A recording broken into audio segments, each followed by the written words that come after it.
बिस्मिल्लाहिर्रहमानिर्रहीम। अस्सलाम वालेकुम। आप देख रहे हैं यूट्यूब चैनल आम सी बातें। साजिश करने वाले बुरी तरह नाकाम हो गए, कारकुनों की अलामा साद हुसैन रिजवी से लाजवाल मोहब्बत। इस वीडियो में हम इसी के मुतालिक बात करेंगे।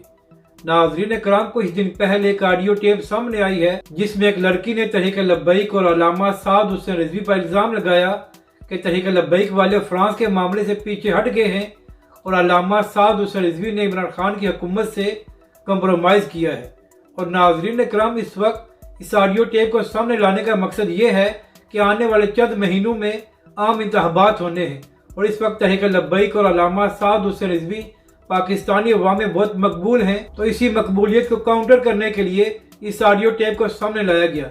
लेकिन जैसे ये ऑडियो टेप सामने आई तो तहरीक लब्बैक के कारकुनों ने इन तमाम इल्ज़ामात को रद्द कर दिया और कहा कि तहरीक लब्बैक पाकिस्तान और अलामा साद हुसैन रिजवी फ्रांस के मामले पर आखिरी हद तक गए।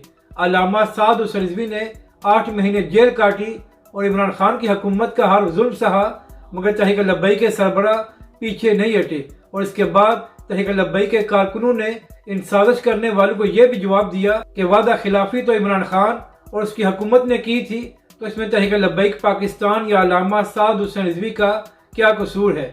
यानी कि एक बार फिर तहरीक लब्बैक के कारकुनों ने साजिश करने वालों को बुरी तरह नाकाम बना दिया और उनको पैगाम दिया है कि हम तहरीक लब्बैक और अलामा साद हुसैन रिजवी के साथ हैं और आप लोगों की ये साजिशें चलने वाली नहीं हैं।